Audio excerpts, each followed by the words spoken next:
तारों भरी तहरीर नजर आती है, तनवीर ही तनवीर नजर आती है, कुल्लू की हंसी वादियों के साए में कश्मीर की तस्वीर नजर आती है। जी हाँ दोस्तों, कश्मीर की खूबसूरती है ही ऐसी कि किसी का भी मिजाज शायराना हो उठता है। लेकिन आज धरती का जन्नत कहे जाने वाले कश्मीर को शायद किसी की बुरी नज़र लग गई है।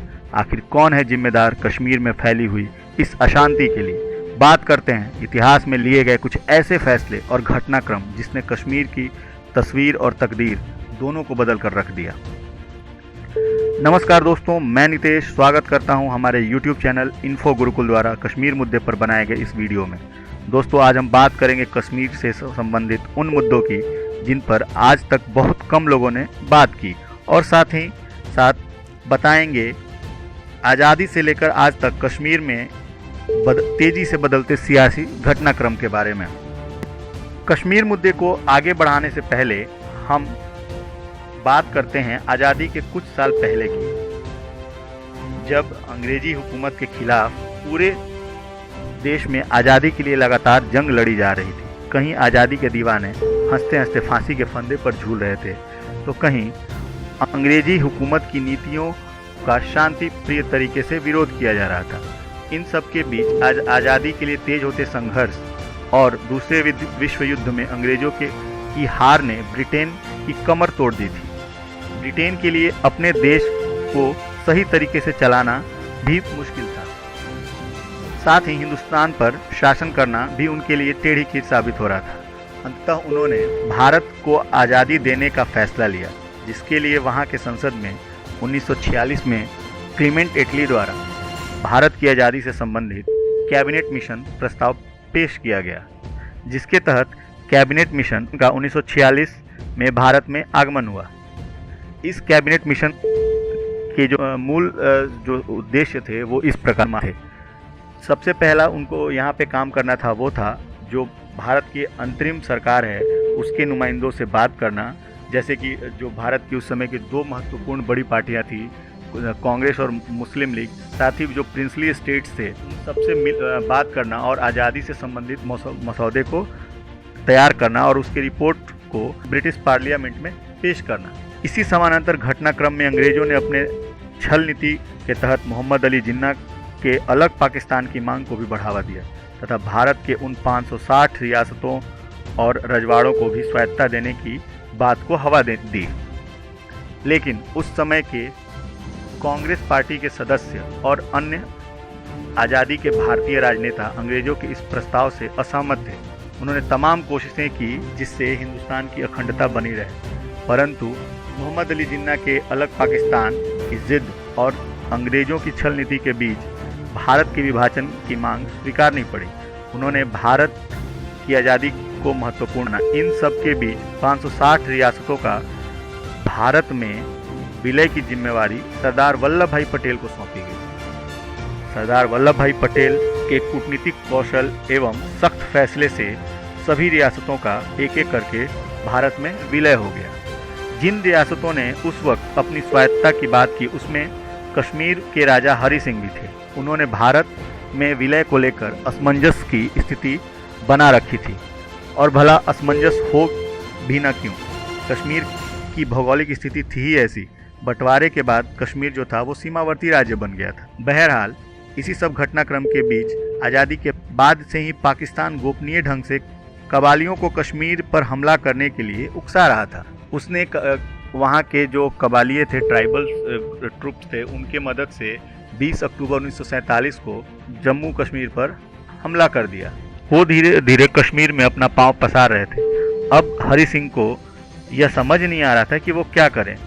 उन्होंने तुरंत भारत सरकार से सैन्य बल की दरकार की, लेकिन सरदार पटेल ने साफ शब्दों में बता दिया कि कश्मीर में भारतीय सेना तब तक नहीं जाएगी जब तक कि वह विलय की संधि के दस्तावेज पर हस्ताक्षर नहीं कर देते। मरता क्या ना करता, हरि सिंह ने 27 अक्टूबर 1947 को इंस्ट्रूमेंट ऑफ एक्सेशन अर्थात विलय की संधि पर हस्ताक्षर किए।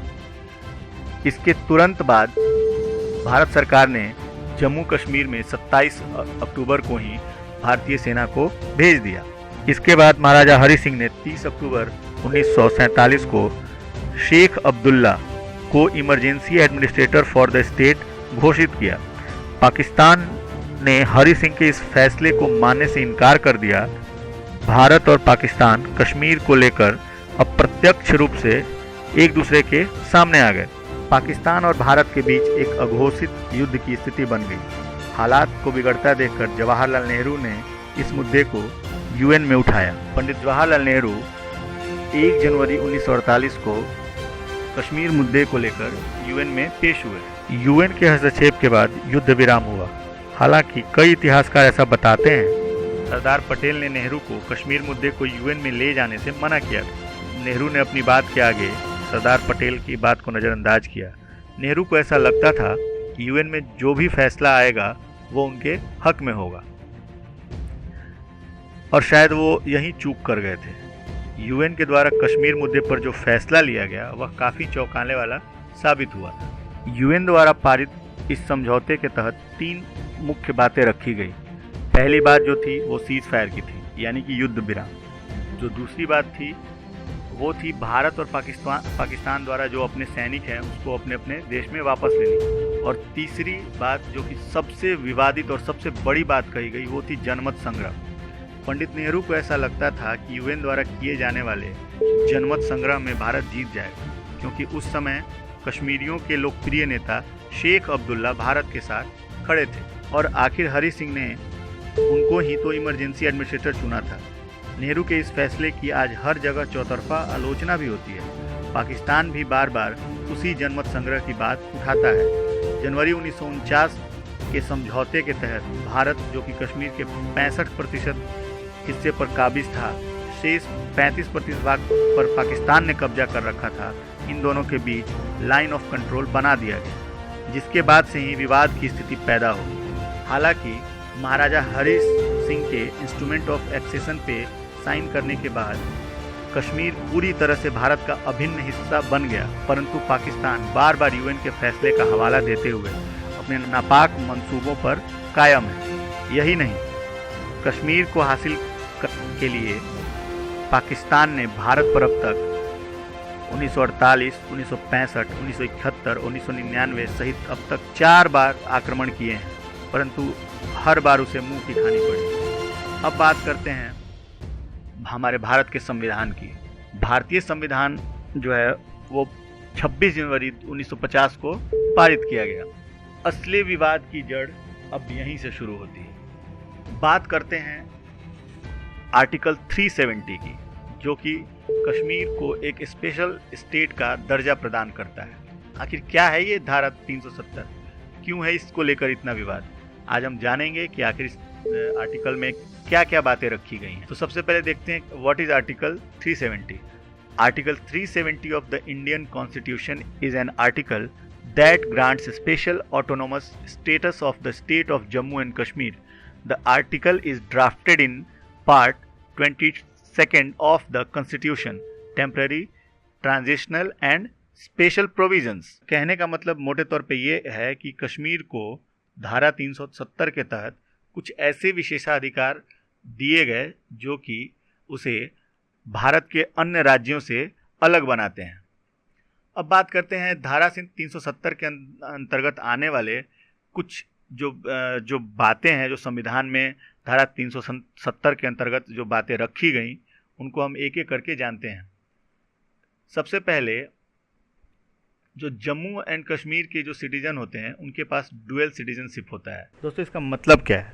बात करते हैं हमारे भारतीय संविधान की, तो भारतीय संविधान में दोहरी नागरिकता की बात को जगह नहीं दी गई है, लेकिन धारा 370 यानी कि आर्टिकल 370 में ये पहला प्रोविज़न जो है वो ये है कि कश्मीर के जो लोग हैं उनको डुअल सिटीजनशिप मिल सकती है, अर्थात वो भारत के अलावा किसी और दूसरे देश के भी नागरिकता को प्राप्त कर सकते हैं। उसके बाद दूसरी बात है, जैसा कि हम जानते हैं भारत का राष्ट्रीय ध्वज तिरंगा जो है पूरे देश में सर्वमान्य है, लेकिन कश्मीर जो है उसे आर्टिकल 370 के तहत ये अधिकार मिला हुआ है कि वो अपना अलग राष्ट्रीय ध्वज बना सकता है। जैसा कि हम अभी स्क्रीन पर हमने देखा, जो कश्मीर का राष्ट्रीय ध्वज था वो कुछ इस प्रकार से था। अब बात करते हैं तीसरे पॉइंट की। तो जैसा कि हम जानते हैं भारत के सभी राज्यों में विधानसभा जो होते हैं उनका कार्यकाल सिर्फ 5 साल का होता है, लेकिन कश्मीर में जो वहाँ की जो असेंबली है विधानसभा, वहाँ का कार्यकाल 6 साल का होता है। ये भी एक बहुत बड़ा फ़र्क है। उसके बाद भारत के किसी भी हिस्से में अगर राष्ट्रीय ध्वज या राष्ट्रीय चिन्ह से किसी भी प्रकार से उसका अपमान किया जाता है तो उसके लिए संविधान में कड़े सज़ा देने की बात कही गई है। लेकिन कश्मीर के किसी भी हिस्से में यह कानून लागू नहीं होता, अर्थात वहाँ पे रहने वाले लोगों को ये छूट मिल जाती है कि वो किसी भी तरीके से भारतीय चिन्हों और राष्ट्रीय ध्वज का अपमान करें। शायद धारा 370 ही है कि कश्मीर में आए दिन हमें इस तरह की घटनाएं देखने को मिलती हैं। अब बात करते हैं अगले पॉइंट की ओर। जैसा कि हम जानते हैं कि पूरे भारत में जो कोई भी कानून अगर पारित होता है तो पूरे भारत के लिए एक जैसा कानून होता है, सिवाय जम्मू और कश्मीर को छोड़कर। कश्मीर पर जो है भारत सरकार को कोई सख्त कानून बनाने का भी कोई मतलब प्रावधान प्राप्त नहीं है। उसके बाद बात करते हैं, अगर जम्मू कश्मीर की औरत किसी दूसरे राज्य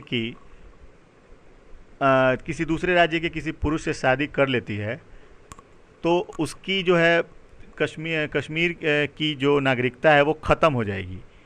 और दूसरे तरफ ये बात कही गई है कि अगर कोई पाकिस्तान का आदमी किसी महिला से, कश्मीरी महिला से शादी करता है तो उसको जम्मू कश्मीर की नागरिकता हासिल हो जाती है। अर्थात मोटे तौर पे कहने का मतलब ये हुआ कि अगर वहाँ की लड़की से अगर कोई शादी करता है, माना कि अगर भारत का कोई अगर चाहे कि कश्मीर की लड़की से शादी करे, तो उसके बाद फौरी तौर पे वहाँ की जो लड़की है उसकी भी नागरिकता समाप्त हो जाती है, अर्थात अब वो कश्मीर की नागरिक नहीं रहती है। लेकिन इसके इतर अगर वही लड़की किसी पाकिस्तानी लड़के से शादी करती है तो उसकी नागरिकता तो बचती ही है, साथ ही साथ पाकिस्तान का जो युवक होगा, पाकिस्तानी जो होगा, उसको कश्मीर की नागरिकता प्राप्त हो जाएगी। मतलब ये कितना बड़ा आर्टिकल 370 में कितना ये बकवास प्रोविज़न बनाया हुआ है। उसके बाद बात करते हैं, because of article 370 RTI and CAG does not apply in Kashmir. मतलब अब तो बात ही नहीं उठती है। जब अगर भारत सरकार द्वारा बनाए कानूनों को कश्मीर नहीं मानता है तो RTI और CAG को तो मानने की कोई बात ही नहीं बनती। तो ये बात यहीं पे खारिज हो जाती है कि RTI और जो RTE हैं और CAG हैं, जो कि मतलब काफ़ी यूजफुल जो सरकार के द्वारा बनाए गए कानून हैं, ये सब भी कश्मीर पे लागू नहीं होते। उसके बाद एक सबसे जो मतलब कहा जाए तो सबसे महत्वपूर्ण पहलू है जिस पे बात की जाती है, भारत का संविधान उसके नागरिक को, चाहे वो महिला हो या पुरुष हो, सबको समान अधिकार देने की बात करता है। लेकिन कश्मीर में अभी भी महिलाओं पर शरीयत कानून लागू होता है, अर्थात वो भारतीय संविधान से परे वहाँ के शरीयत कानून के तहत वहाँ पे जो है महिलाओं के ऊपर कानून अप्लाई किया जाता है। अगर जैसे कि कोई किसी भी तरह की बात आती है, तलाक देने की या फिर शादी की या फिर किसी भी तरह की बात, तो वहाँ कश्मीर में शरीयत लॉ फॉलो किया जाता है। उसके बाद बात करते हैं, कश्मीर में किसी भी तरह के पंचायती राज्य का कोई सिस्टम नहीं है। मतलब जैसे कि भारत के अन्य हिस्सों में हम देखते हैं कि भारत के गांव में पंचायती राज का जो है सिस्टम चलता है, लेकिन कश्मीर में ऐसा कोई पंचायती राज्य का सिस्टम लागू नहीं है। उसके बाद वहाँ देखिए, ये एक बहुत ही विचित्र बात है कि आज भी वहाँ का जो अगर कोई भी व्यक्ति वहाँ पे अगर प्यून के पोस्ट पे है तो उसे इतनी महंगाई में भी सिर्फ 2500 रुपये ही मिलेंगे। ये बहुत ही गौर करने वाली बात है कि आप सोचिए कि उस 2500 में वो अपने घर को कैसे चलाएगा। जाहिर सी बात है। तो ये भी एक बहुत ही खराब एक प्रोविज़न बनाया हुआ है। अब बात करते हैं एक और पॉइंट की। तो आर्टिकल 370 जो है वो जो भारत के अन्य हिस्से के लोग हैं उनको आउटसाइडर बना देता है कश्मीर के लिए। अर्थात कश्मीर में जाकर वो ना तो मकान खरीद सकते हैं, ना वहाँ की नागरिकता प्राप्त कर सकते हैं। मतलब कहने का मतलब ये हुआ कि कश्मीर के लोग भारत के किसी हिस्से में जाकर रह सकते हैं, वहाँ बस सकते हैं, लेकिन भारत का अगर कोई नागरिक, किसी अन्य राज्य का अगर कोई नागरिक चाहे कि कश्मीर में जाकर वहाँ पे घर बनाए और वहाँ पे रह जाए या बस जाए, तो ये उसके लिए मुमकिन नहीं है। ये आर्टिकल 370 उसको अलाउ नहीं करता है। उसके बाद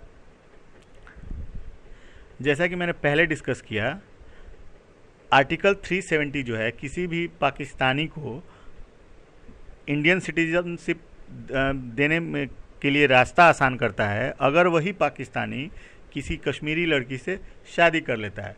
अर्थात भारत में घुसने के लिए पाकिस्तानियों के पास ये एक बहुत ही आसान सा जरिया है। सीधा कश्मीरी लड़की से शादी करो और भारत के नागरिक बन जाओ।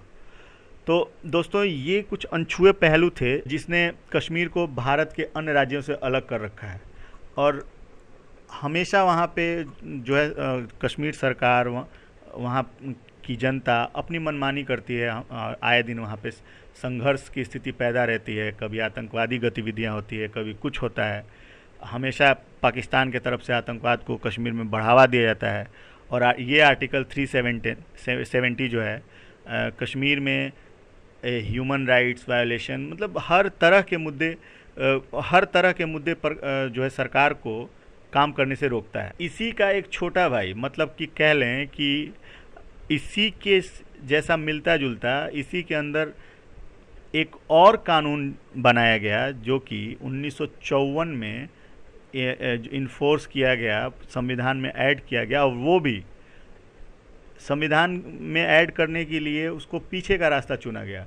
अर्थात कहने का मतलब ये है कि जनरली ऐसा हम जानते हैं कि संविधान में किसी भी प्रकार का संशोधन या किसी भी प्रकार का बदलाव अगर करना हो तो उसके लिए बाकायदा संसद के दोनों सदनों से अनुमति ली जाती है, बिल पेश किया जाता है, उसके बाद बिल को पारित किया जाता है और तत्पश्चात राष्ट्रपति के हस्ताक्षर के बाद जो है वो बिल जो है वो कानून का रूप लेता है।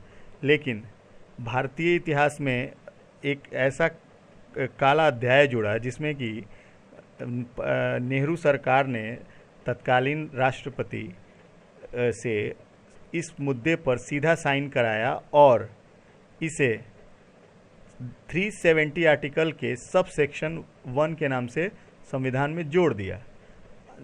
बहुत से लोगों को तो इसके बारे में शायद पता भी नहीं होगा। ये बात बहुत से लोगों को नहीं पता थी।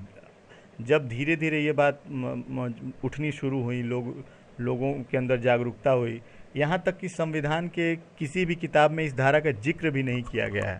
लेकिन हम इसको सीधा सीधा कह सकते हैं कि जो धारा 35A है वो संविधान की आत्मा का हनन है। अर्थात इसको बनाने के लिए असंवैधानिक प्रक्रिया को फॉलो किया गया, मतलब बस इसको ज़बरदस्ती बना दिया गया। इसको ऐड करना था तो किसी तरह से राष्ट्रपति से सिग्नेचर करा के और फटाफट बिना किसी को बताए रातों रात इसको संविधान में जोड़ दिया गया।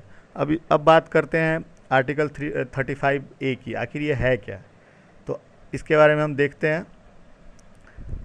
आर्टिकल 35 जो है वो कश्मीर के अंदर एक ऐसा विशेष अधिकार और प्रदान करता है कि जो कश्मीरी सरकार है, वहाँ पे जो विधानसभा की जो सरकार है वो वहाँ के नागरिकों की नागरिकता तय करेगी। अर्थात कहने का मतलब ये हुआ कि वो डिसाइड करेगी कि वहाँ का नागरिक कौन हो सकता है, कौन नहीं हो सकता है। इससे सीधा मतलब कहने का ये होता है कि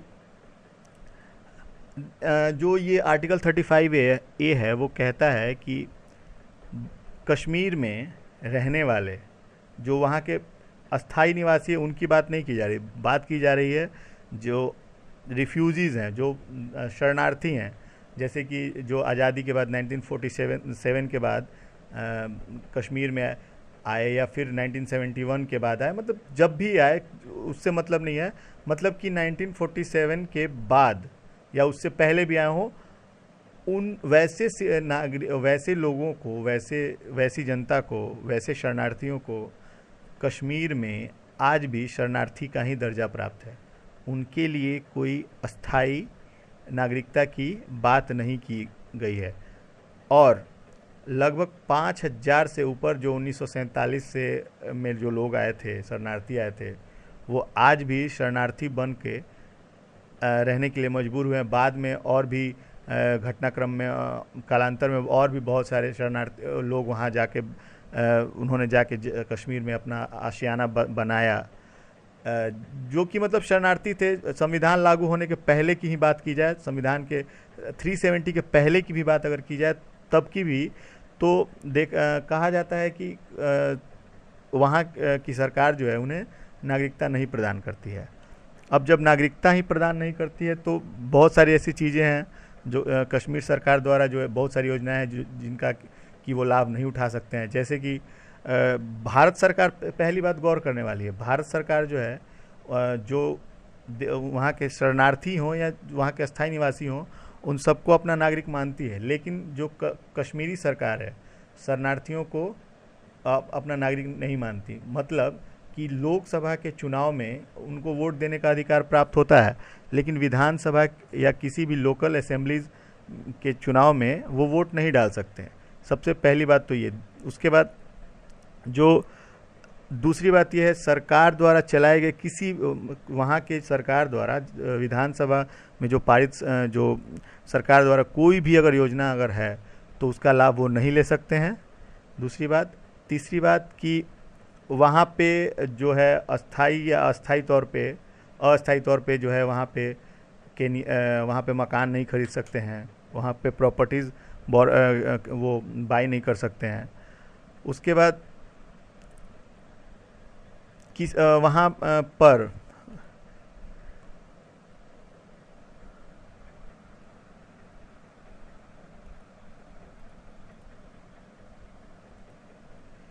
तो दोस्तों ये बात होगी कश्मीर मुद्दे की। तो अगर देखा जाए तो काफ़ी संवेदनशील मुद्दा रहा है कश्मीर। जहाँ तक मेरा मानना है कि कश्मीर मुद्दे को हल करने के लिए इन दोनों आर्टिकल्स पे 370 और 35A, हालांकि 35A तो बिल्कुल असंवैधानिक कानून है, उसे तो कानून का दर्जा भी नहीं मिलना चाहिए। लेकिन अब बात अगर करें तो अभी हाल ही में किसी ने शायद PIL भी उसके लिए अपील किया है 35A के ऊपर डिस्कशन के लिए। लेकिन 370 दोस्तों ऐसा एक मुद्दा है जिस पे कि न्यायालय जो है, हमारा जो सुप्रीम कोर्ट है, वो भी बात करने से बचता है। तो हम सबको मिलकर एक ऐसा इनिशिएटिव लेना होगा जिससे कश्मीर समस्या का स्थायी समाधान निकल सके।